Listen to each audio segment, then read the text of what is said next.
Yep. Hi, everyone. Can you hear me? Yep. Cool. Thank you. So let's wait for 1 more minute because people are actively joining right now, and we'll start.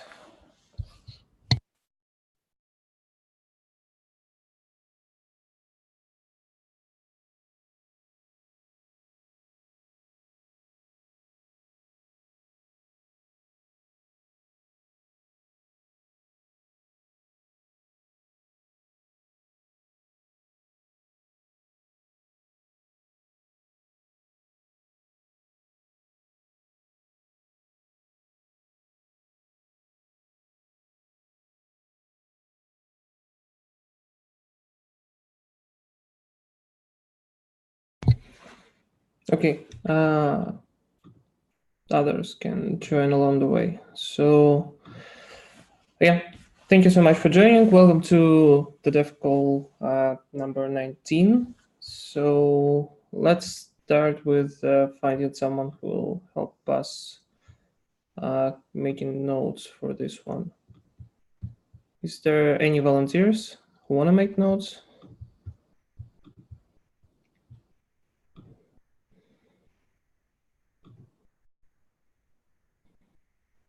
Okay. So yeah, Julian, can you make notes today? Would you mind? Because there are no volunteers anyway. Yeah, okay. Yeah, I'll send you a link in a second. Just, oh yeah.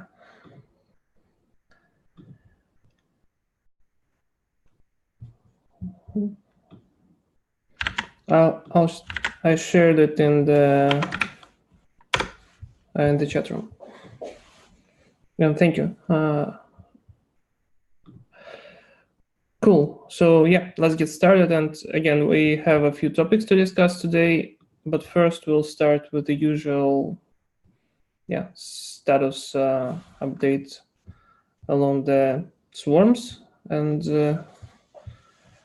yeah, let's start with are there any news on the sticker market?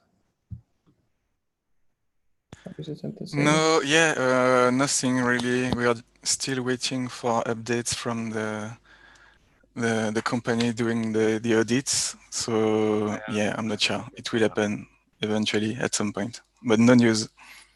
I have updates on the audit status. The statement of work has just been signed, so we're doing a full audit on Sticker Market.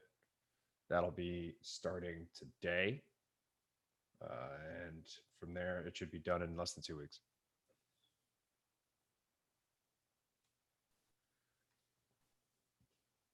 Okay, cool. Yeah. Cool. Yeah, thank you. So then Tribute to Talk is the next one.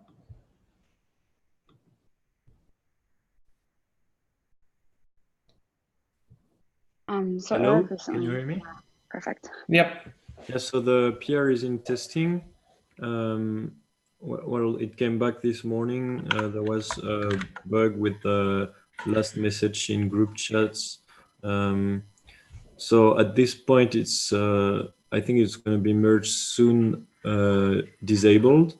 And there is a couple bugs when it's enabled that I will look after once the big PR is merged, so that we can have more reviews more focused on the small bugs. And that's it. Cool. Oh, and also there is the contract. So right now we're using the simplest contract possible, with just get tribute and set tribute. We have to see for upgradability if we make something a little bit more complicated. So it's currently in discussion with Ricardo. Mm-hmm. Cool. Yeah. Great. And now it's the App Store. Is there someone from this one? Andy's not here on that one. I can also speak to it. Yeah. So that should be close to being done. We're waiting on right now. Me and Jakob are trying to figure out how to set the infrastructure for approving automatic submissions, so that every time someone does a submission, we check it to make sure it's legit, everything okay, and we'll approve it, and then from there it'll go off and work as intended. And then once we have that set up, we'll then figure out whether or not we want to do a full scoped audit on that or just do an internal audit on it. Cool. Okay. So then Yuri, and you have a couple of them, so you can probably bundle them together. Right. So for the talent network, the sidechain, we're still waiting on the POA guys. So they're looking at the bug we're having, trying their sidechain. We also did some experiments with Tendermint based sidechain, and this is in terms of the scalability. And the stuff we've been working the most is on the zero fees aspect of it. And for that, we've been using our own gas relayer that was built by Ricardo, and also we've been experimenting a lot with the one from Tabuki, which is most likely the one we'll go with because there's a sort of network built around it from the community. And for the liquid funding, we built a new client, basically a command line that does the desired workflows, and we're waiting on feedback on that for the next steps to take on that. Cool. Yeah, lost my screen. So is there anything from token economics right now, Corey? Yeah, that is first blog should go out today on ENS usernames. We already have drafts and are working on another iteration of the dApp store, which should be coming out next. So these first round of blog posts will be aimed at just trying to introduce people to the concept of modeling the different use cases of S&T utilities and walking them through how to do that, and then having some kind of discussion around what the models are and where they come from. And once we finish those across the S&T use cases, we'll kind of go into combining them, looking forward, other kind of fun stuff and modeling across the ecosystem. But that's going to be a couple weeks from now, so a lot to do. Is it on our status IM? These will all be on Ghosts. And so the workflow of, because we wanted to make them interactive, so they'll each have like knobs that adjust the graphs as you play with the different variables for each use case.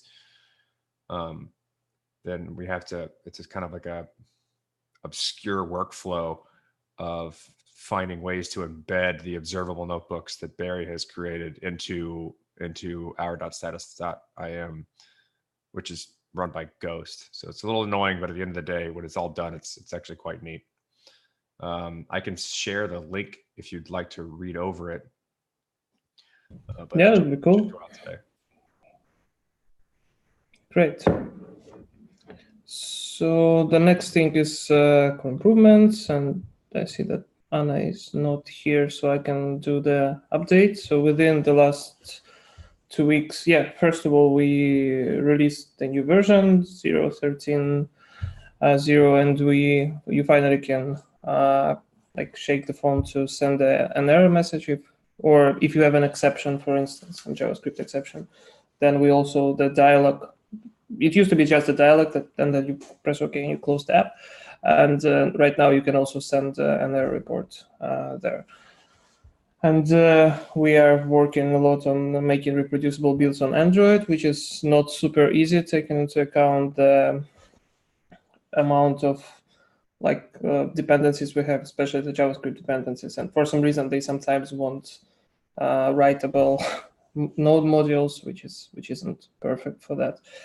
And but we had some troubles here and there. So but it's progressing. So it's a very good chance that it will be done relatively soon. And then one more thing is we're working on the performance improvements all over the place. So one thing is to improve the cold start of the application, like split it into multiple modules and extract things that we don't want to start up from that, from loading on startup and stuff like that. And the second thing is that we are slowly moving the protocol and some wallet stuff also on Status Go side. And we have a topic about this later on, so I won't go into details. We can discuss it there. And yeah, so that's, oh yeah, also we are working on this, that last time we discussed this topic negotiation algorithm. So we're working on implementing that. There is already APR in review, so by Andrea. So we hope we also will fix some issues with the traffic consumption with growth, especially with the private chats.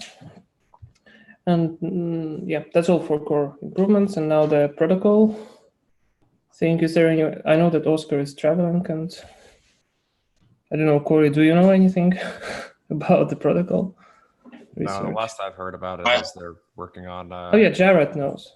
Right? Yeah, no, I've been kind of in touch with that and kind of focusing on it. So basically, the minimum viable data sync stuff, they've had like quite a lot of success getting that working. They've improved some of their simulation configuration tools around running these networks. They've had some issues with integrating it into the console clients. I believe that they got some help from Igor and a couple others to get that going. And currently there's an outstanding issue in terms of receiving messages, but it seems to be more of an issue in the console client itself rather than the underlying protocol and their implementation. So I think they're looking into that next. I think there's something else. After we had the Swarm Summit last week, so we'll be looking into assessing PSS and how we can potentially use PSS, which is a Whisper-like API, but it has basically direct routing and also nearest neighborhood routing. Another thought we had on that is like, if you're going to go that route, you could also embed, so Swarm has essentially this concept of aggregator nodes. So what could be potentially done with these aggregated nodes is you could collect a bunch of messages and then process them in some way. So for example, you could actually embed a mixnet within the Swarm network. So to give you a picture of what that might look like is you might have a node within the Swarm network that you can send directly messages to, which will then bring it into an embedded mixed network, which would then give you all the privacy properties and global adversary resistance that a mixnet would provide. You could also potentially have two mixnets in a nearest neighborhood perspective and send a message to this nearest neighborhood and not even know which mixnet it goes through. And it kind of would give us like the best of all worlds that we've been looking for in messaging. You'd have fast one-to-one routing if you wanted to. If you wanted to have something a little more Whisper-like, you could do something like nearest neighborhood. And then if you wanted like ultimate privacy, you could use the embedded mixnet and or a combination of all of the above. So there's some exciting progress on that front, and I'm looking forward to seeing that moving into the client. Of course, there's no timelines on that, and we'll be looking at doing a collaboration agreement with Swarm. But like all of these things are pretty early days. So that's pretty much it from the protocol side, as far as I know. Yeah, and one more thing that I was also on this message layer security meetup, and that's essentially the idea how to make perfect forward secrecy and perfect backward secrecy, if you can call it like this, for group chats. So right now we use the thing that's called double array chat, which is a good thing. It works like as a perfect forward secrecy and perfect backward secrecy one-on-one chats, but it doesn't scale well on the huge group chats. And some companies, they're right now working on this kind of standard to make it work on a group chats. Again, it's a very early in the research right now, so they have some fancy schema with like ratchet trees and other fancy maths there, but it's not yet proven to be secure. So they're working on kind of checking how secure is it and figuring out the security properties of that. So right now it's not that useful for us, but it's nice to keep an eye on this part, because if it works and if it gives the needed security properties, that you can essentially have way less bandwidth than with double ratchet, pairwise double ratchets. Yeah, it's basically based on that, on this paper. That's Jacek shared. Yeah, I'd add two more little things to the protocol stuff. One is that Swarm has done a lot of work on this speed feature, which is basically a way to have some mutation capabilities of content stored in Swarm. And one proposed use case for us, like once we have the sync layer, one use case for that feed is basically to use it as a little cache or a little temporary storage while nodes are offline. So basically solving the offline use case. And so there's two ways you can use the storage like Swarm. One is like a backup, so that you dump the entire conversation there and you can decode it as with a single key. But if you want to maintain perfect word secrecy, what you do instead is that you just store all the messages as they travel on the wire right now between live pairs, a little bit like we use our mail servers. You can use the feeds the same way. The second fun thing is a little experiment with it. So some time ago, Nimbus gained a Whisper implementation that's been slowly improving, and we used it in a little command line, in a little GUI client which could talk to status nodes. So you could basically chat using this Whisper using Nim. Now, last week we played a bit further with this idea, and we're able to use this Whisper implementation instead of the guess one, from Go. So what that means is basically we tried the idea that if we wanted to, we could swap out guess in status Go or in status console client and use Nimbus instead. And we were able to actually both send and receive messages, which is pretty a fun little experiment to do. So at some distant point in the future, we could look into integrating like Nimbus in the status application as well.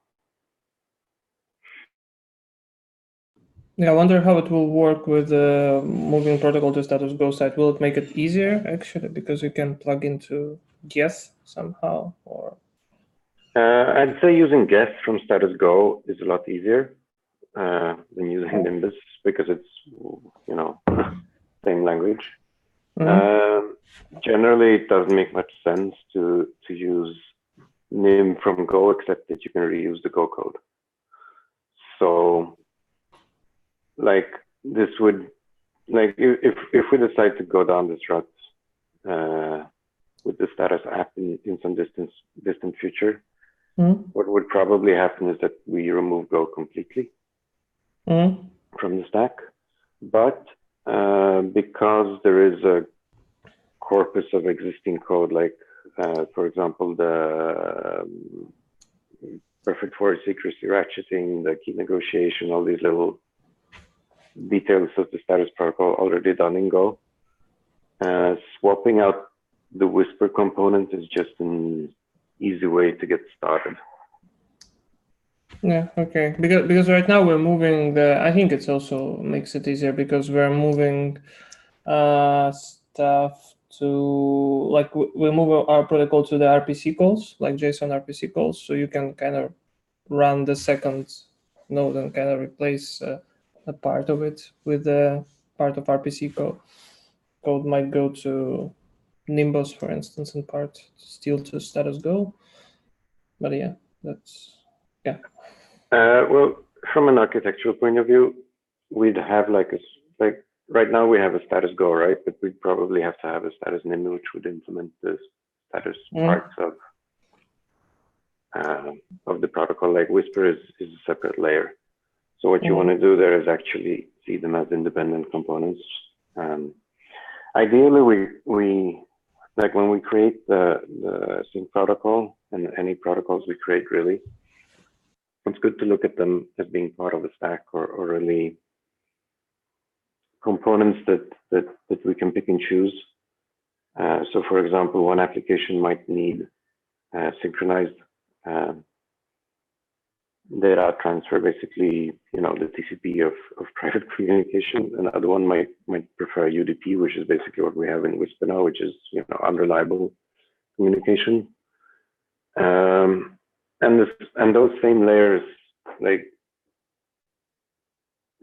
thinking about each component and what properties it adds.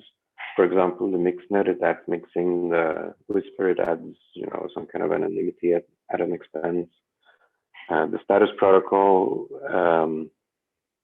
well, it adds the chat right now, and thinking of them in these layers will still remain, right? So that's something that should also be reflected in our code and our components and so on. Okay. And on the technical, like just practical, so you can have something like GNI for Nimbus, for instance, some of the calls, if you want to replace it in the status React. So yeah, that's totally how you do it. That's how you would integrate Nim inside of, say, Android or whatever it might be. But you know, using it via Go also kind of works. It's worse for sure, but it works. Yeah, because it's not like we have two little languages in our stack right now. Yeah, let's try in the few. Great, thank you. So that was long from the protocol, a lot of news. That's cool. So let's go now to Janitor's Swarm. Is there anyone who can speak? I don't really think we have anything we need to update on this week. Yeah, as far as I understand, it's mostly about prioritization for V1, trying to get that in Rike. There's still a lot of stuff in Rike that we're kind of depending on the Swarm leads to help us out in terms of assessing our timelines. The one that I particularly care about is application performance. So the better we get like our underestimations of what we imagine those things to look like, then the better we can get at sort of managing our resources and trying to parallelize certain things, especially when we've got like milestones like V1 coming up. So if there's anyone that can help contribute to that, that'd be great. I think there's also a revision on the Swarm review process that's being underway. There was a discussed post posted by Nabil. So there's a Google Doc out there somewhere that you can leave feedback on. And I think it's in that post. So please do. I'll be leaving my feedback on it shortly. And then we'll be reviewing it on the Janitor's Call again tomorrow. Yeah, and I think that's pretty much it. Great. Okay, so I know there's a topic democracy thing that's not listed here. Is there Ricardo here?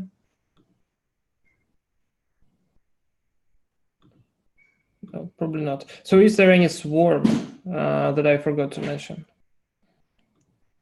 We have both Core UI and I think that maybe GUI for multi-account or keycard as well. I can give a quick update on Core UI, just status-wise. So basically, like today, the most important thing is that Eric and Andre are going to kick off work on the multi-account screens, starting with just the UI for the Account Explorer, I believe. But we're going to break that work out into some issues today and get that into Rike. And then Eric has finished work on refactoring the wallet, which he was doing to set up for persisted wallet token transactions. Tokens need to stick for longer than 2 weeks. But the actual that actual work is now going to fall under the multi-account scope. And then Andre is making really good progress. I think probably nearly wrapped on the new signing overview screen for the wallet, which is part of the multi-account work as well, technically. And meanwhile, Julian has filed a PR for native ENS registration, which I think is in QA. And Vitaly is still working on the account setup screen, the initial setup screens that you encounter when you are first onboarding to the app. We'll continue to work on the onboarding flow for the next couple of weeks. So if anybody from the team has technical details to discuss, please go for it, but that's where we're at progress-wise. Okay, cool. And I guess the keycard is still what's left? The thing that's left. Yeah, so for keycard itself, Dimitri has started to integrate the new screens from onboarding and logging.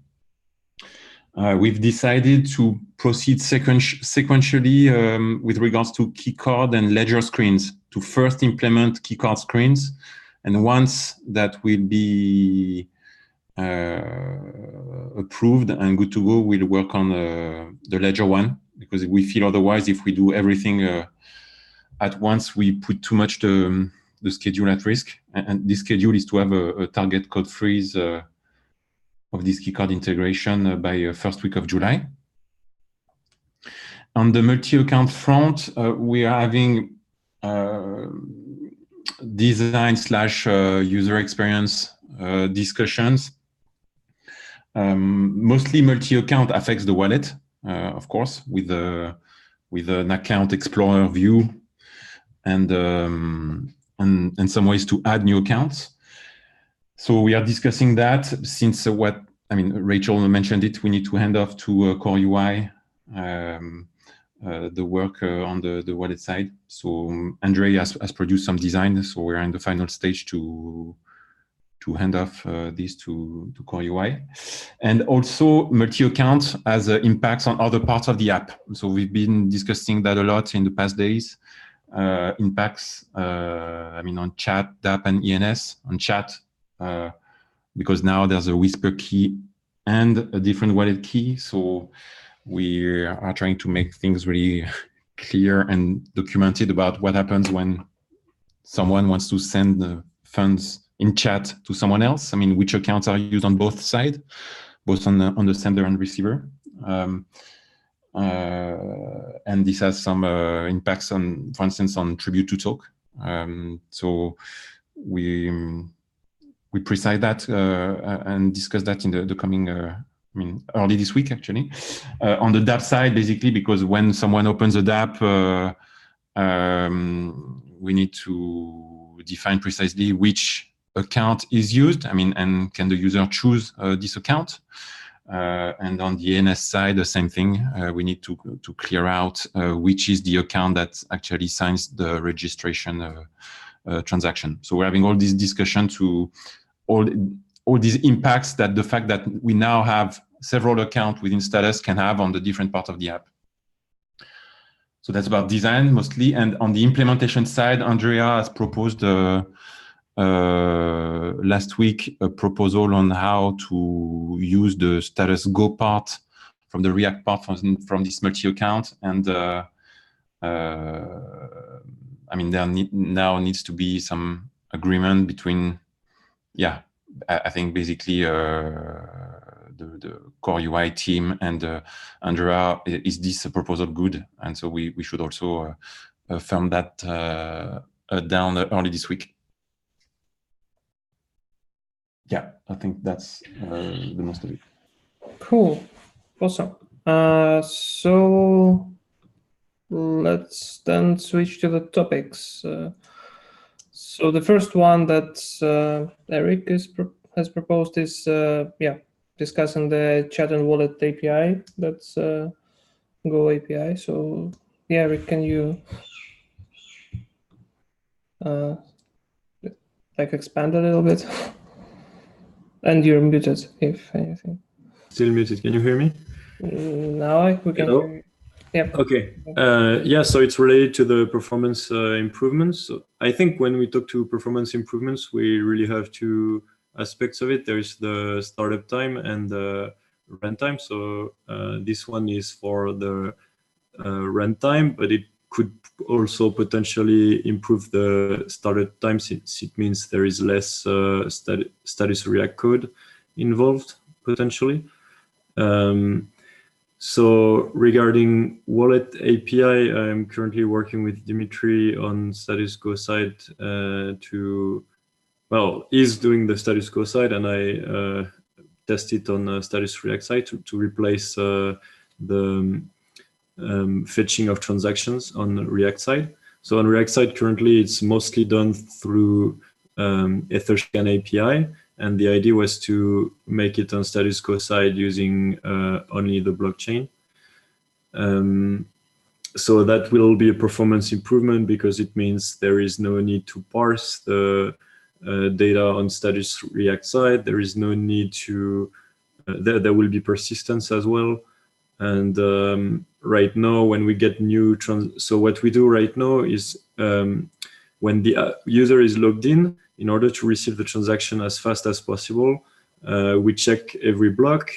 And basically, Dimitri is doing some optimizations so that the issues I've pointed out with the RPC API in terms of what data it provides and what kind of calls it requires to fetch all the data that we want for a transaction. So he's optimizing that by making signals from status Go that provide me with all the data I need to save a transaction. So that's for the wallet part. I don't know if, I can just add that regarding the multi-account, it will be especially useful because, for instance, to get the balances of the tokens, we need, and the ETH, we need to check all of them. And so it requires a lot of back and forth with status Go. And by doing this on Go side, then we reduce the number of calls. And with multi-account, it's even more beneficial because the multi-account means that we have to do all of this stuff n times for n being the number of accounts. So it's not this is about not making performance improvement, but not making performance degradations. So that's it for wallet, unless there is something I forgot, something that doesn't make sense in what I said. Is there any? No, it makes sense, especially with like replacing the polling with the signals and stuff. So it should also simplify a lot of things. Yeah, so the next thing is the chat API. And regarding that, I'm really looking forward to the filters and chats being moved to status Go, because that's the last invisible polling that we have on status React, because that's the last part that use Web3. Actually, I made a PR this weekend that removes the last remains of Web3, except for this, for the filters and stuff.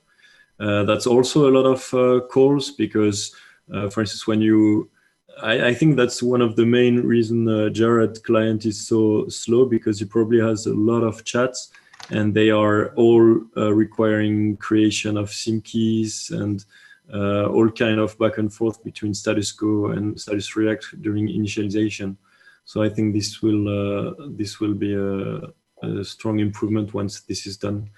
And then the since you're looking into chat API, I would add that this weekend, so I've looked at the status React part again, and from my observations, one of the parts that is the slowest is receive many event. So when you receive a message and when you receive multiple messages, so basically that happens when you log in and you fetch the history. Whenever you press fetch more, that's really on in terms of computation the most expensive event.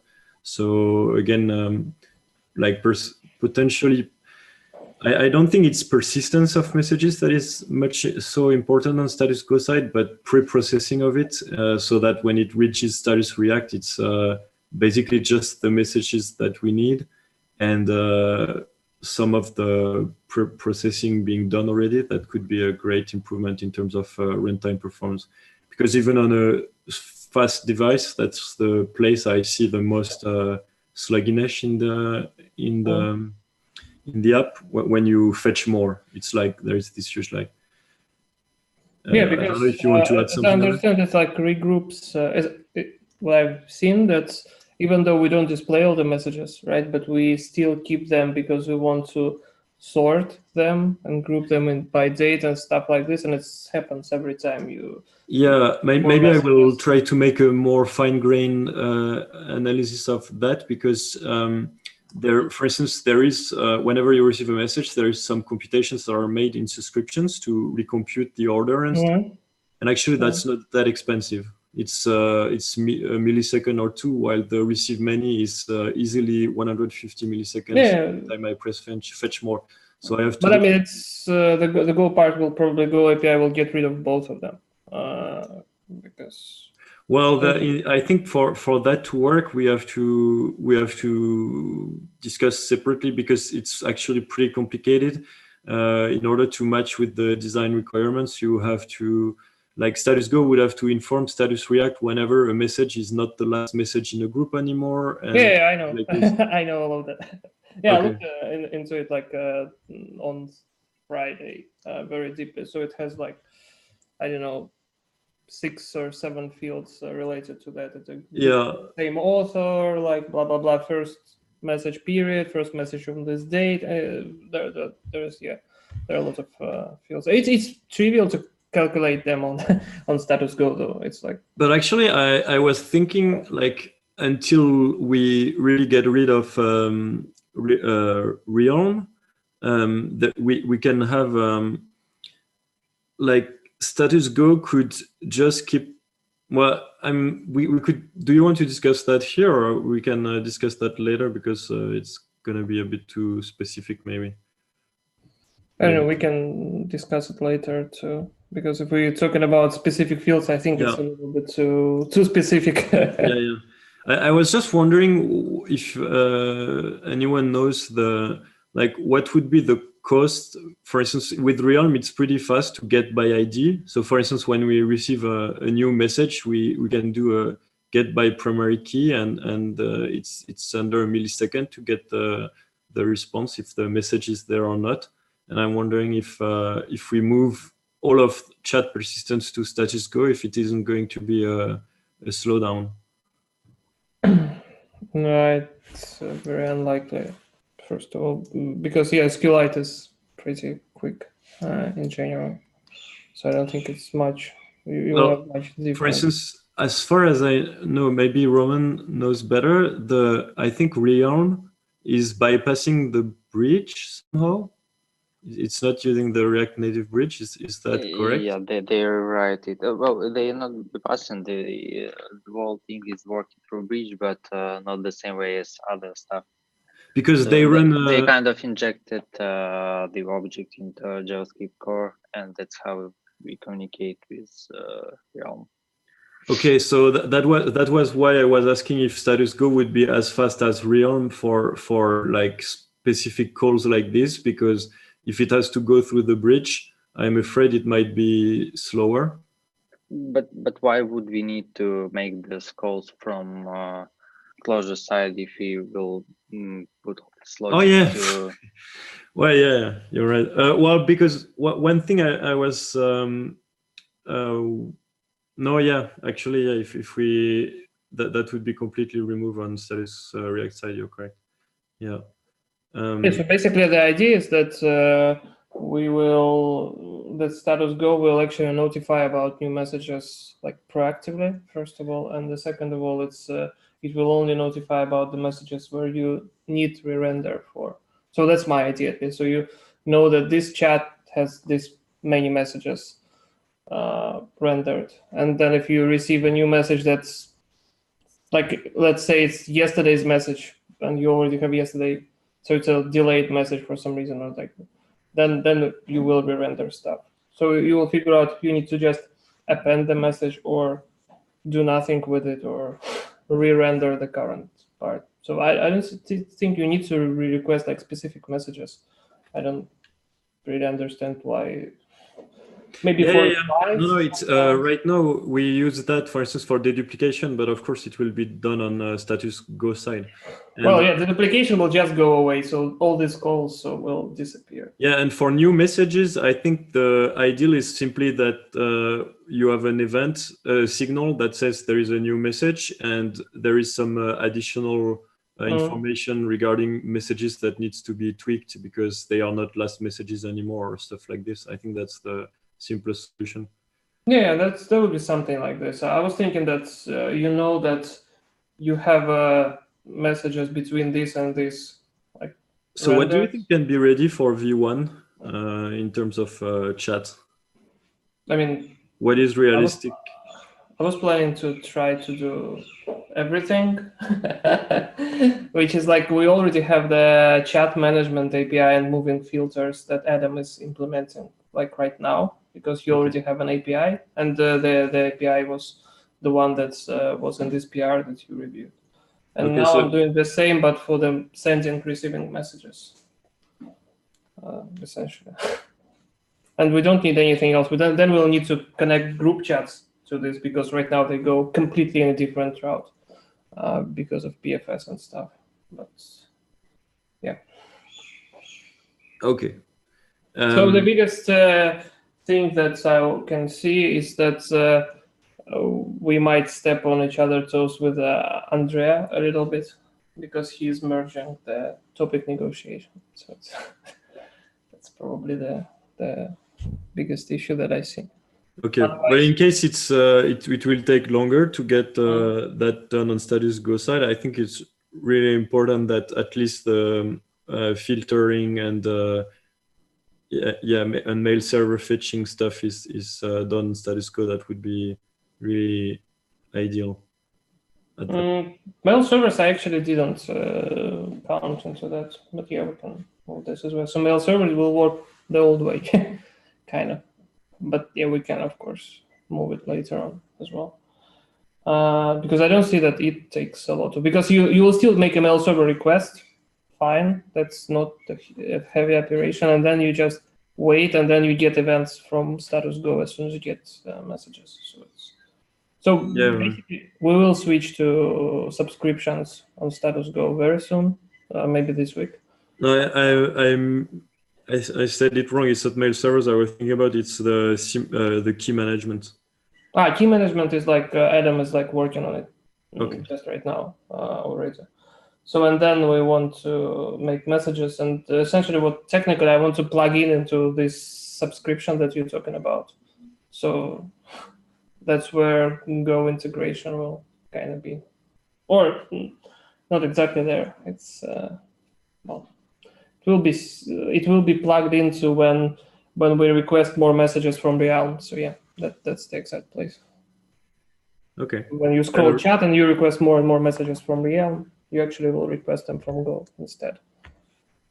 Okay. Another performance issue I noticed in terms of runtime is whenever you have a lot of markdown going on in your messages, and so far I'm like, I don't know how accurate it is with the emulator to measure that, but it seemed to me that like the stuff I expected to be expensive, the way we parse the message and cut it into chunks doesn't seem to be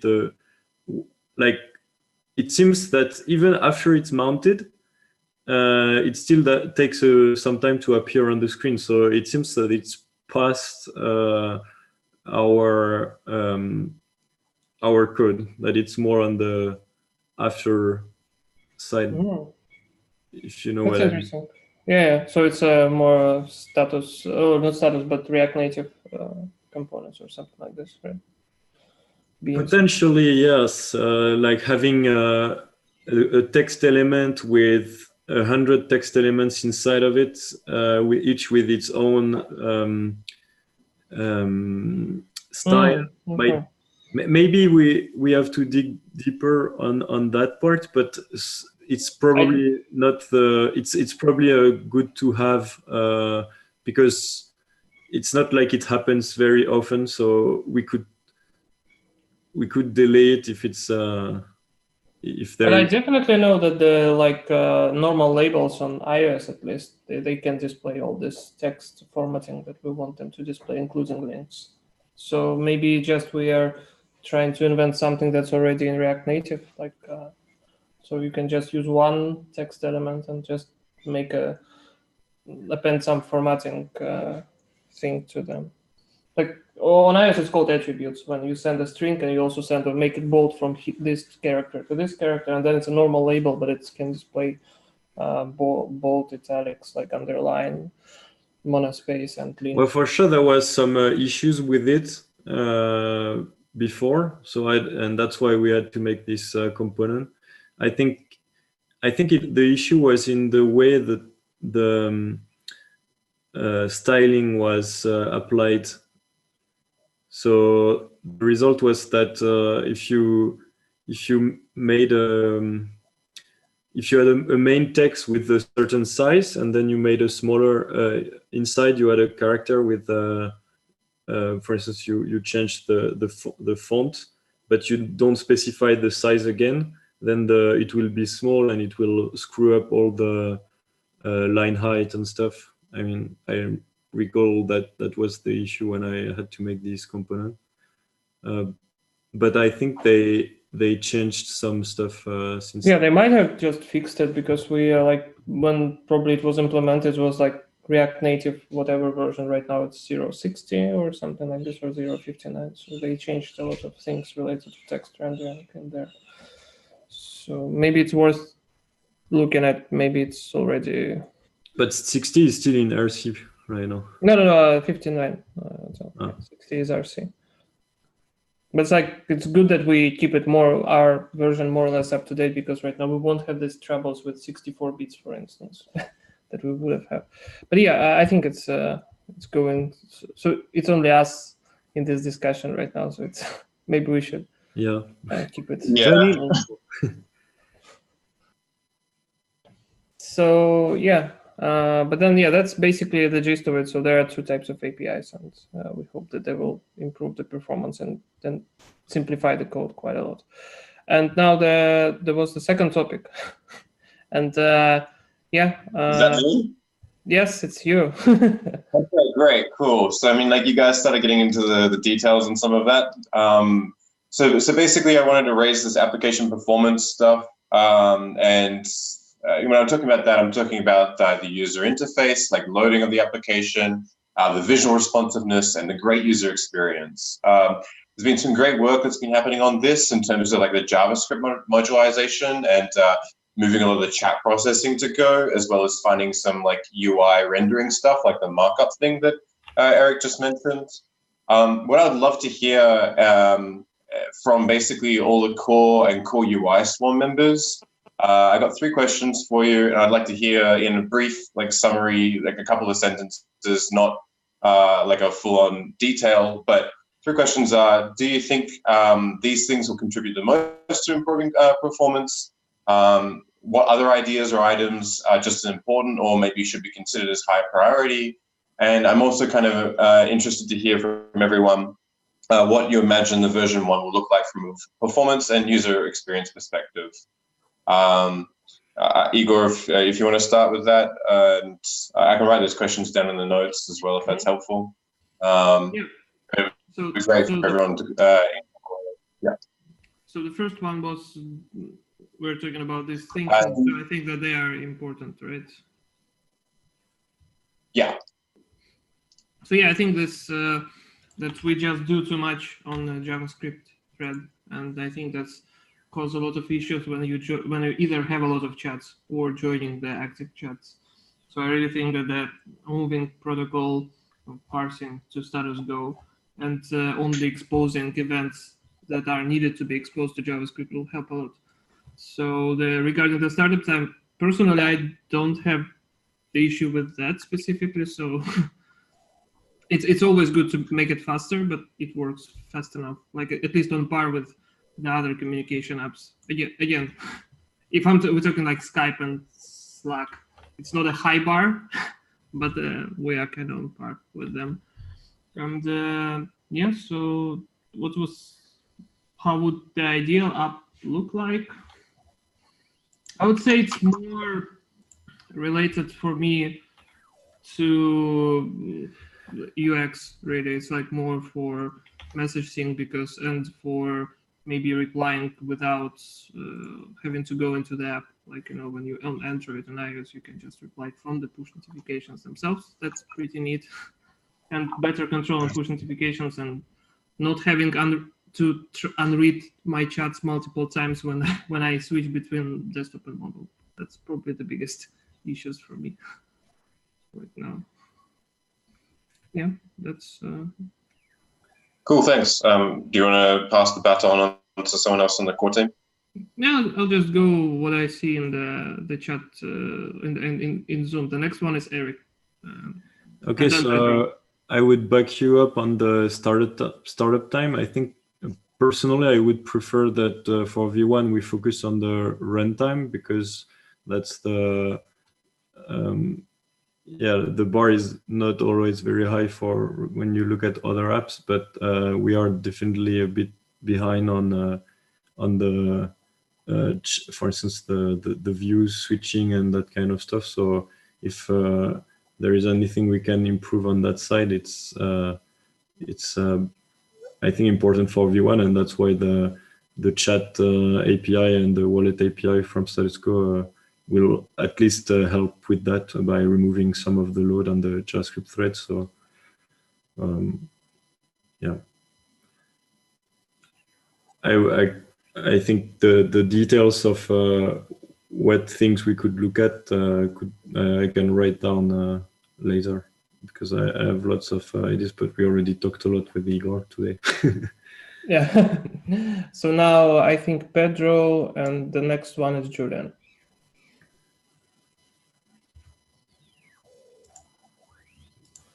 Yeah, but yeah. Wasn't ready to. I'm sure my sound is horrible. No, we can hear you quite well, actually. Okay. So sorry, I missed the question. So right now we're doing three major things to improve performance. First is to improve cold startup by splitting JavaScript and things like this. The second is that we are moving protocol to status go. And the third one is that we are fixing like chat rendering with formatting. So do you think that these are the right things to focus on? Are they the most important one? And if no, then which areas you think need to be improved in terms of performance? My point of view, that seems to cover the areas that need most attention at the moment. Yeah. Yeah, and then is there anything that's like, if you imagine the perfect status app, what's the differences, especially performance-wise? Yeah, I guess it would have to be native. It's hard to beat that, but boo. Yeah. No, I think given the constraints that we have, we can't have the perfect app right now. But in my point of view, it's something that you can't beat. Okay. Julian will take up the call. Yeah, someone can. Oh yeah, Eric will take over. So yeah, then I guess Andre is. Yeah, I can share some. So I will have to jump off the call quite soon. Yeah, sure. Yeah, well, my opinion will be a little bit different or a little bit higher level. I think what really matters and what is really important, and it's not very clear to me that we did that so far, is we need to very pragmatically measure things and depending on scenario. And actually, first thing is actually it would make sense to understand what we expect in terms of speed, like which mobile material, like which kind of user we target, and then based on those, maybe came up with some metrics, like let's say a user will have like 100 group chat for 1 month or something like that, and then measure. And finally, it would be even better to have some kind of automated way to measure so that we do not introduce regression, even so we think we actually improved part of the performance. So that's kind of my very high level opinion. It's not clear to me that we are fixing the right things right now. And then when it comes to experience from the user perspective, well, I guess we all see that the app does not feel instant always, and so that would be like the kind of experience I would expect from a user perspective, that everything feels instant, especially given that we have a small workload so far. So how do we expect this to change if the number of users grow, that type of things? Yeah, thank you. You mean in terms of number of users of the chat of Whisper? That's what you mean by workload? Yeah, just more user, more messages. You know, if we ship V1 and we expect to have some marketing push, and hopefully there will be more users than today. Good. And one point I forgot to mention, and that I think is really important, is that we don't use 2 GB a day or a month of data, but I don't think it's achievable if we keep Whisper for now. Yeah. Thank you. So, and thanks to Julian. And let's go to Andre.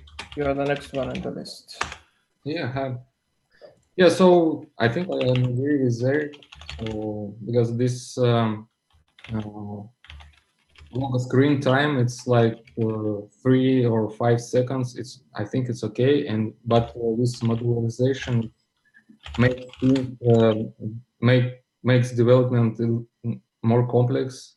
We need to deal with modules, etc. And also for me as a user, it's important what happens after UI appeared. So for now we have all these loaders, and UI is freezing. I believe that it's really a great thing that we move messages to status go, for sure. But still, we have a lot of things happening in JSFred, and it would be really great if we can understand what's happening in JSFred, because we have like some hidden things like async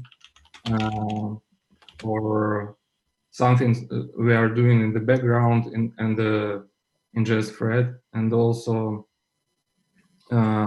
some events and reframe events and subscriptions happening. And I think with the reframe we could like really easy to cover these things, and monitoring what is happening in JSFred and optimize this. Yeah, so from my point of view, it's it would be really useful to understand what is happening in JSFred and find the ways how we can optimize the UI. By the way, you know that Realm made improvements of their they say it's an order of magnitude faster now when you use the Chrome debugger. So that might be what you're looking for, because before it was unreadable because Realm was taking all of the thread because of RPC calls. And if what they say is true, in the latest version of Realm, you should be able to use the Chrome debugger to get what you're asking for. Like you would have a very precise view of what is costing CPU for being rendered or whatever. I made a PR for that. Cool. Yes, so then if we talk in the core teams, looks like only Roman from the, I think Rachel and Roman, yeah, that's right. Okay, then. Do you hear me? Oh, yeah, yeah. So regarding startups, it's kind of easy to say that it's fine to wait 3 or 4 seconds. I mean, it's totally fine for me. I have iPhone 10 and it loads like in 1 second, and I don't notice the problem. But on my slower device, it takes more than 10 seconds, and it's not that good. And well, for the end user, it's really bad to wait 10 seconds. That's my opinion. So we actually can just skip it and say like buy a better phone, and you will have 1 second startup time. That's it. But well, not good, in my opinion. We don't need to make it perfect, but it should be better than it was a month ago or so.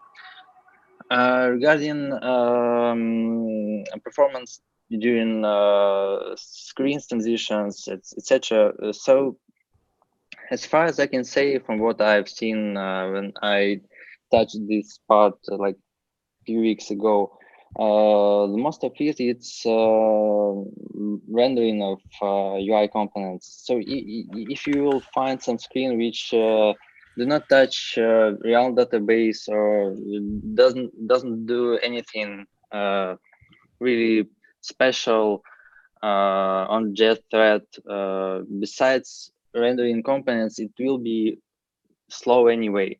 We have some places where we use wrappers which are not really needed for rendering the screen. So we add extra components like on some screens we have like 20% of components which are not really used. They are not important for rendering the screen. This contributes to slow rendering. We have SVGs which contribute to slow rendering on Android, that's for sure. They drop like 10 frames on each navigation easily, and so on. So there are a lot of things which we can improve. I'm just not sure that some magic stuff which is going on JetThread is the reason of slowness during navigation. And as far as I understand, that's the biggest concern, the way how you feel, how it feels when you like touch some button and how application reacts. Also, we probably need to move from dispatching reframe event on touching the button when we want to navigate to another screen. We probably need to get rid of it and just use like some direct call to navigation. The same for some like inputs where we're using reframe loop in order to fill database. It might be much faster if we will use some local state, etc. and so on. So there are many ways how we can improve stuff. Well, that's it from my side. What is most important? I agree that probably navigation, fast navigation, and like smooth UI is more important than startup, but it can be 10 seconds. That's really bad. One more thing which is really bad in many places in our application is animation, because I saw that even recently some animations without native driver were added, and that's not good.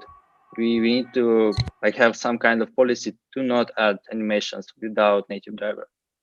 So we either need to not add them at all to application or make them work with native driver. That's it from my side. So you're saying that if an animation can't work without native, if native driver don't work with a particular animation, then we should just find another animation or another way to do it, right? Yeah, especially if it works in cycles, so that's a big issue because like it really loads JS thread, and that's a problem.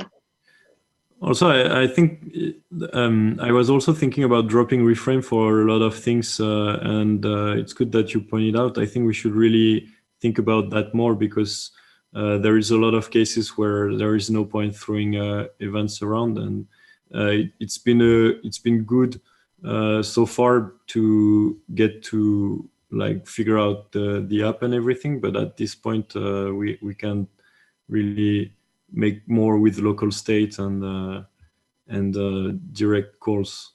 I'm doing that, for instance, in the wallet for callbacks. There is no point throwing an event for each callback. On the animation front, are you guys familiar with React Native Reanimated project? No, I don't think so. So basically, there's an ex-Facebook core developer that was rethinking the internals of Animated and Native Driver.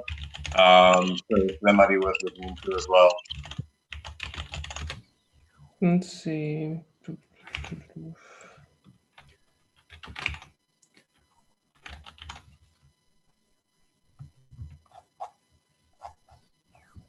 Yeah, I think it makes sense to take a look.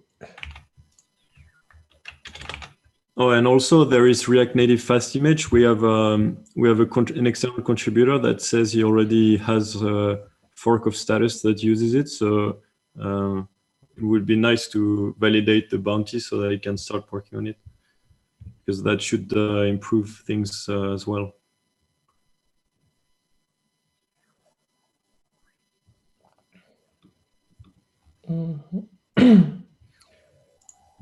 Okay, so Rachel, I think. I don't have a tremendous amount of perspective to offer about performance-related issues. All I can say is like what I experience as a user. I mean, I'm also on an iPhone 10, so start time is really not bothersome to me.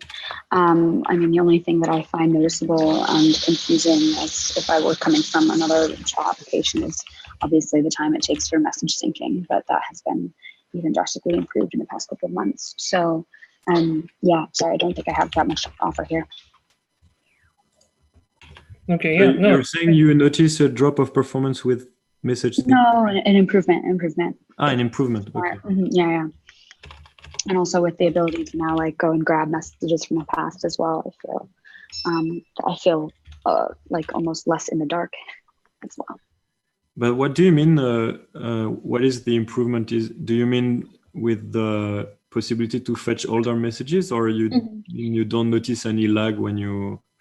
Yeah, there's that, and there's also message syncing, like device syncing. It seems to happen faster, and the fact that it happens at all, and I no longer feel like I'm missing messages between devices. Yeah. Okay. Yeah, but that's not less important to see how the users, like from the user perspective, how that feels. So yeah, maybe someone else want to also raise the voice on this. I don't know, Hester, Andrea. I've got a few. Oh yeah, Corey. Yeah. Outside of what everyone just recently said, which is quite a bit, the message syncing I think is still too slow. I run a Pixel 1, and it takes me, if I start it up on my phone, it takes me probably 10 to 15 seconds to get everything synced. And the other thing that I think is what will turn users off is if they're using both mobile and desktop, re-showing marked as red, which is a part of the syncing protocol. I think Oscar and Dean are working on is annoying. So basically, I have to reread and re-mark as red a bunch of messages that I've already gone through. So catching up to the current state of where I was when switching between either my laptop and desktop or my phone and whatever is annoying. And I'm deterred in even opening status on my mobile if I've been using status on either one of my desktop or laptop for a long period of time, because I'm going to get bombarded with a bunch of messages that I've already read. I just want to say that I made a PR that should improve that, because right now the problem is that we have this separate entity in the database that is storing the message statuses, but we actually only use it for personal statuses. So I moved a scene field in message entity. So that means that later on when we sync messages, we could sync the Boolean for scene as well, and therefore scene status should be synced between devices. Awesome. Much more easily than download before. the latest versions on each of my clients and see how that goes. No, I'm just saying it will make it easier to do what you expect, but it's not doing it yet. Okay, so I understand that most of the things that I'm worried about are being worked on. I just want to speak up and the types of things that I think are priorities for version 1 to make sure they work correctly, because you don't want to do a large marketing push to get a bunch of users and half of them leave because of small things like this. Well, they're not necessarily small in the back end, but to their perception, it's probably that they're small. And then multi-account is taking care of a lot of the stuff I think our wallet should do, especially key card integration, protocol sync, and then just the general snappiness of the app is, I think, being taken into account across all the things y'all have previously said. Great, thank you. So anyone else wanna? I can't add much on performance, to be honest, especially not next to what I understood is being worked on and what has been mentioned before.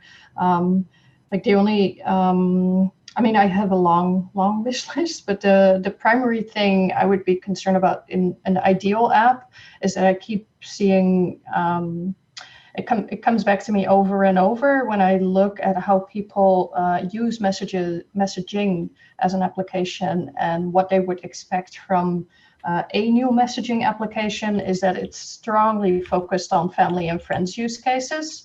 I don't think we're, given that you can't share images, for example, just as an example, we're not wildly optimized for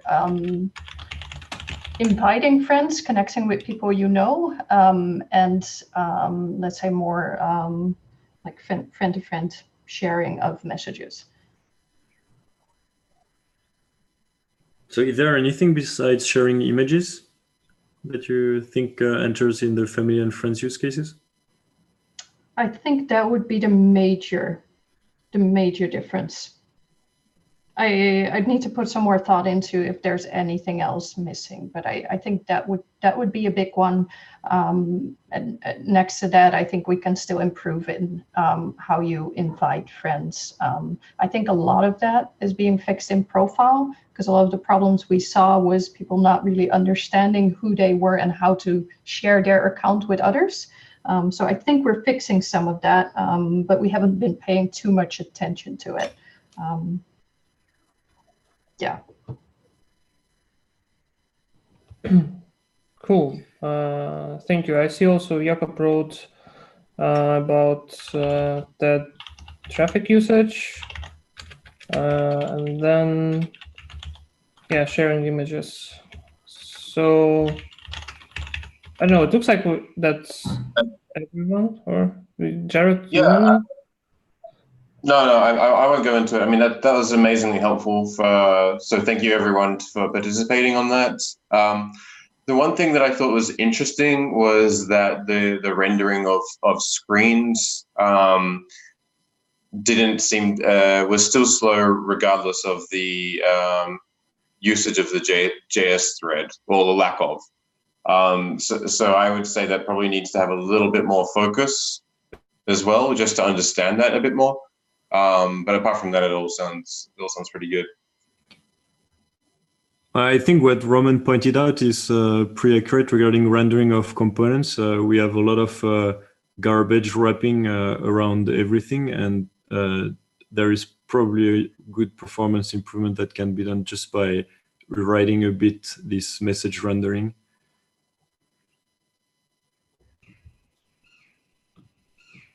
Okay, thank you, everyone. So, and then the last topic, even though we are...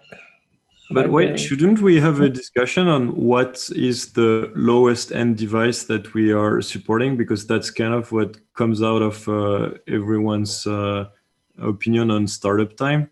As Julian said, we might want to have metrics based on the target users that we have for one. So if we say, let's say the lowest end device we take is a Galaxy S5 or something, and it shouldn't take more than 5 seconds, and then we see if we take already less than 5 seconds, and then we can consider startup time done for V1, and then we will improve it further on V2. Considering that there is some incoming React Native improvements regarding startup time, because they have the same problem with their marketplace at Facebook, and they plan to, during this year, to merge some changes that could improve that as well. Well, I don't know what's Roman is using right now to test the slow device. I'm using slow device. I'm kind of start application and measure how much time it takes. That depends on what you're going to measure. Actually, you can like record the video and measure frames needed to open application and the first screen, or you can just measure the time which is needed to load JavaScript. You can do this by printing logs and figuring out this from logs. So it's there's certainly ways of getting quantified data on this. I would say that it's probably worth looking at Android's market share in general, and then finding out what is like the most sort of dominant versions of Android on the sort of lower end. So like if something's got like larger than like 10% or 20% market share in Android and it's like an old version, then look at the sort of top of the line or most dominant Android devices for that particular version that are still operating in 2019. And I think that would probably give you a pretty good indicator of what's pretty crappy. I think the Galaxy S4 is you know, if I had to choose something, that's pretty lame by today's standards. So it's probably fine to target things like that, but you know, that's based on pure from the hip. Mm-hmm. Yeah. What is what you consider a slow device, Roman? Which slow device are you testing on right now? Galaxy A5. A500D. I'm not sure. It was Galaxy A5 when I bought it, but I'm not sure what exactly the model is because there were a few generations of these shitty devices. I will send you the number in chat.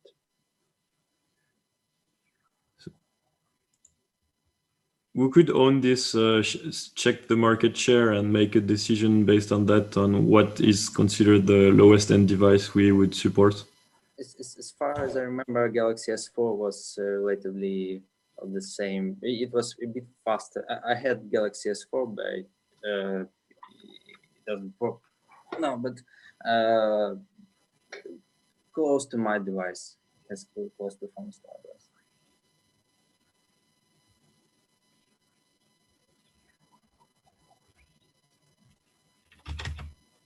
Okay, so, but we can start with Galaxy S4 and then we can adjust it later. But I think we should ping, because there is no one from the QA teams here, so probably they need to have these devices to test as well.